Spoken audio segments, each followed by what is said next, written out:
My friend deceived my family by telling them that my fiancé was cheating on me with her behind my back. Okay, so here's the rundown on who's who in this train wreck. I'm 28 years old, just your average woman trying to live her life. I've been with my fiancé, Jake, for 3 years. He's 30, works in construction, and has this chill vibe that makes everyone like him.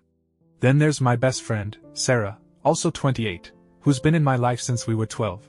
She's the artsy type, always single, and has this thing where she gets weirdly possessive about guys I date.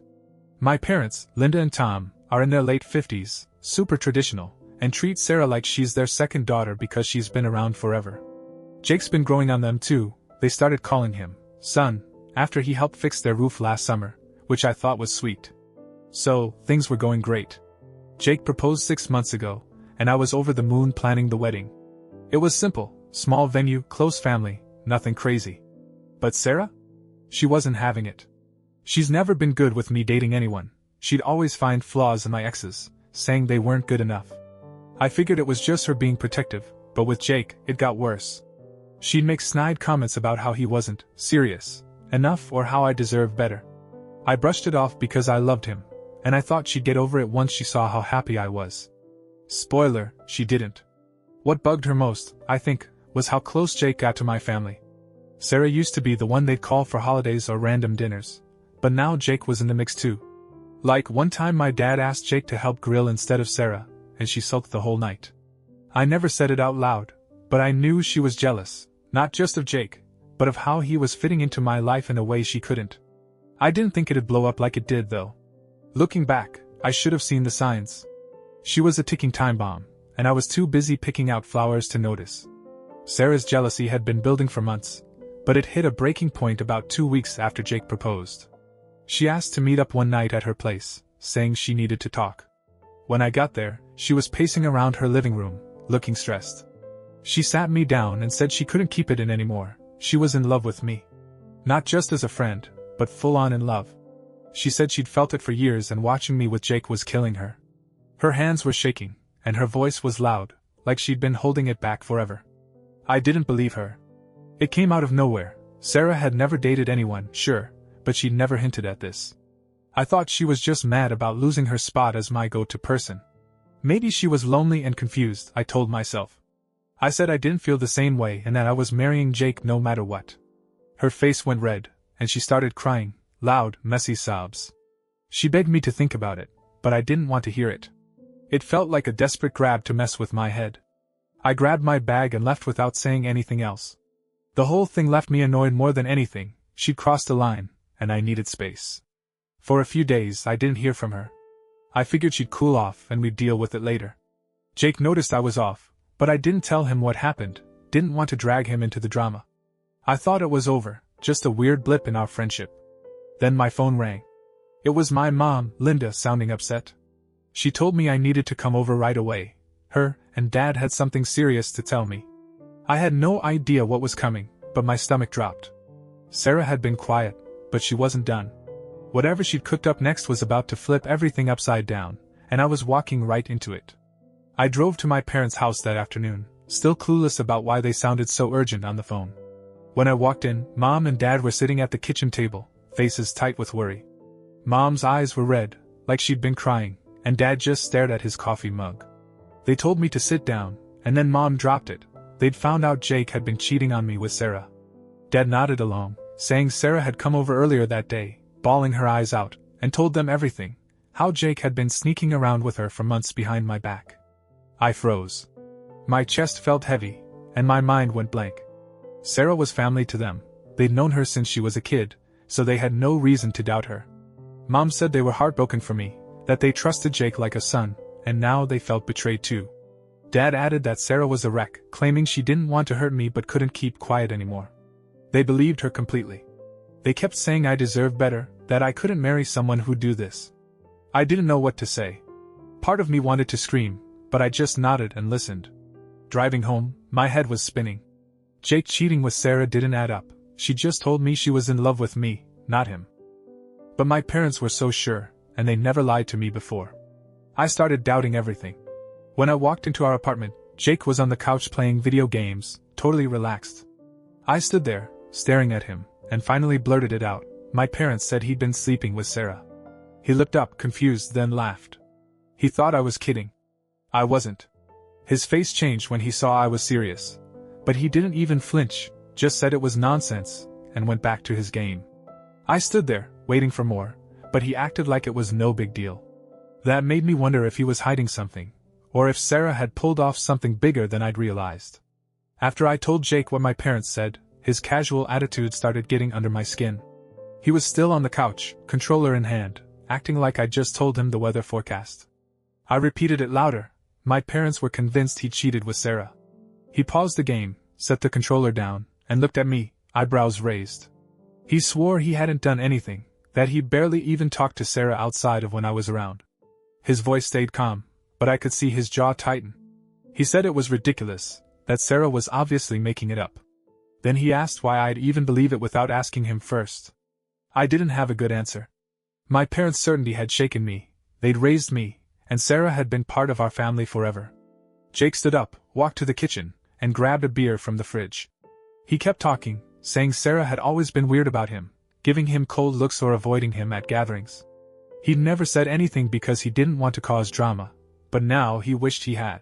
He leaned against the counter and said it was clear she was trying to sabotage the wedding. He didn't yell or get mad, just laid it out like he was explaining a work problem. I sat on the arm of the couch, trying to process it. Sarah's confession from a few days ago kept replaying in my head. She'd said she loved me, not Jake. So why would she tell my parents they were hooking up? It didn't match. I started thinking about how she'd acted lately. Her snarky comments about Jake. Her sulking when he got close to my family. The way she'd blown up at me. Jake finished his beer and said he wasn't worried because he knew he hadn't done anything. He told me to call her out on it, see what she'd say. But I didn't want to talk to her yet. My head was too messed up. That night I couldn't sleep. I kept going over everything. Sarah's tears, my parents' disappointment, Jake's calm denial. By morning it clicked. Sarah had lied to my parents on purpose. She didn't want Jake, she wanted me, and when I rejected her, she flipped the script to make him the bad guy. It was a desperate move to break us apart. My stomach churned thinking about how she'd sat in my parents' kitchen, crying fake tears, knowing they'd believe her. I wasn't shaking anymore though. I was mad. Jake got up, made coffee, and asked if I was okay. I said I was fine and that we were still getting married. He nodded, like it was never in doubt. For the first time since that call from my mom, I felt steady. Sarah wasn't going to win this. After figuring out Sarah's lie, I pushed forward with the wedding plans. The next few weeks were busy, finalizing the venue, picking up my dress, sending invites. Jake stayed calm through it all, helping where he could, like driving to get the cake when the bakery mixed up the order. My parents called a few times, still upset about the cheating story, but I told them it wasn't true and that Sarah made it up. They didn't argue, but I could tell they weren't fully convinced. They said they'd still come to the wedding, though, which was enough for me. I didn't hear from Sarah at all, no texts, no calls, nothing. I assumed she'd backed off after her stunt with my parents failed. The wedding day came fast. It was a small setup at a local hall, white chairs, flowers on the tables, about 50 people. I wore a simple white dress, and Jake had a gray suit. Everything went smooth at first. My parents showed up, hugged me, and sat near the front. The ceremony started, and Jake and I said our vows. His voice was steady, and I felt relieved standing there with him. The officiant pronounced us married, and people clapped. It was done. Sarah hadn't ruined it. Then came the reception. Food was out, music was playing, and I was talking to Jake's cousin when Sarah walked in. She hadn't been invited. I'd cut her off after the mess with my parents, but there she was, in a black dress, heading straight for the center of the room. People turned to look. She stopped, raised her voice, and said Jake was a traitor who'd cheated on me with her. She pointed at him, then at me, saying I deserved to know the truth. My parents looked shocked, and a few guests whispered. Jake shook his head, staying quiet. I stepped forward, ready to shut it down, but I didn't have to. My mom stood up, said Sarah needed to leave, and my dad backed her up. No one else moved or said anything, they just stared. Sarah's face went pale. She looked around, saw no one believed her, and walked out without another word. The room stayed quiet for a minute, then the music started again. Jake squeezed my hand, and we kept going like nothing happened. Sarah's outburst at the wedding didn't stop the day from moving forward. After she left, the reception picked back up. People ate, danced, and acted like nothing major had happened. My parents stayed quiet for a bit, but Mom pulled me aside later to say she was sorry for doubting Jake. She said Sarah's behavior made it clear she'd been lying, and Dad agreed. They'd seen her desperation and realized it didn't add up. They hugged me, then Jake, and stuck around until the end. It felt good to have them back on our side, even if it took Sarah crashing the wedding to prove it. Jake and I cut the cake, did the first dance, and wrapped things up by midnight. Guests left with smiles, and a few even said they admired how we handled the drama. I was exhausted but happy, married, with the mess behind us. We drove home, and Jake didn't bring up Sarah once. He just turned on the radio and held my hand. That was it, no big discussion, no stress. I appreciated that about him. He didn't let her get under his skin. The next few days were calm. We didn't go on a honeymoon right away. Work schedules wouldn't allow it, but we stayed home, unpacking gifts and settling into married life. My parents called to check in, and they didn't mention Sarah either. It was like everyone wanted to move on. I thought about texting her, just to see what she'd say, but decided against it. She'd crossed too many lines, telling my parents a fake story, showing up uninvited, trying to ruin my day. I didn't owe her anything anymore. A week later, my cousin texted me. She'd run into Sarah at a coffee shop and said Sarah looked rough, tired, hair messy, not her usual self. My cousin asked her how she was, and Sarah just said she'd made mistakes and left it at that. No apology, no explanation. I didn't feel bad hearing it. She'd had years to be honest with me, and instead she chose lies and chaos. My cousin said she didn't think Sarah would try contacting me again, she seemed done. I hoped that was true. Life went back to normal after that. Jake started a new project at work, and I picked up extra shifts at my job. My parents invited us over for dinner a couple weeks later, and it was like old times, except Sarah wasn't there. They talked about Jake's latest build, asked about our plans for a house, and didn't bring up the past. I could tell they felt guilty for believing her at first, but they didn't say it out loud. I didn't need them to. The wedding was over, Jake and I were solid, and Sarah was out of the picture. It wasn't the start I'd imagined, but it was ours, and that was enough. Months passed since the wedding, and things stayed steady.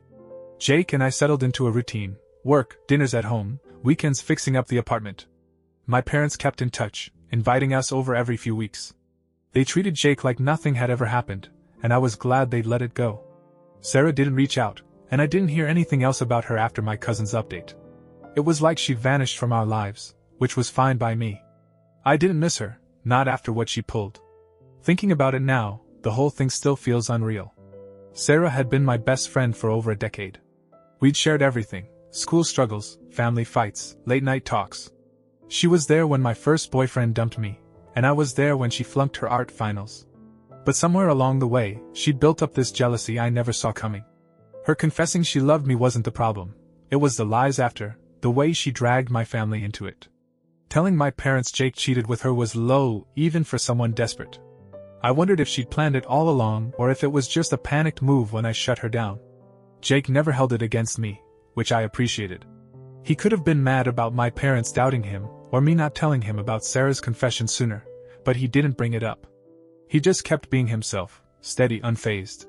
My parents, though, took longer to shake it off. Mom admitted once, over coffee, that she felt stupid for trusting Sarah so fast. Dad didn't say much, but he started calling Jake more often, asking for help with projects. It was their way of making up for it, I guessed. I kept wondering what Sarah got out of it. She lost me, my family, and any chance of being part of our lives. Maybe she thought I'd cancel the wedding and run back to her. Or maybe she just wanted to hurt me because I didn't feel the same. Either way, she misjudged everything: Jake, my parents, me. The wedding happened, and her big scene fell flat. Now she's alone, and I'm not sure what to make of that. It's done, but it still sits in the back of my mind. It's been almost a year since the wedding now. Jake and I are doing well, moved into a bigger place last month, and he got a promotion at work. My parents are back to their old selves, hosting dinners and treating Jake like family. Sarah's gone for good, no messages, no sightings, nothing. My cousin hasn't seen her again either, and I don't check up on her.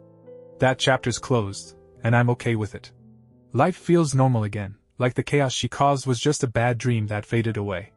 Looking back, I still can't fully wrap my head around why Sarah did it. She had years to say something if she really felt that way, but she waited until I was happy with Jake to blow it all up. The lie about him cheating with her was the breaking point, It turned my parents against him and almost derailed everything. I got lucky that Jake stayed calm and that my family saw through it eventually. If they hadn't, I don't know where I'd be. Sarah's outburst at the wedding was her last shot, and it failed. She walked out, and that was that. I don't feel angry anymore, just tired when I think about it. She was my best friend, and now she's nothing to me. Jake says it's her loss, and my parents say I'm better off without her. They're probably right. I've got a solid marriage, a family that's back on track, and no more drama.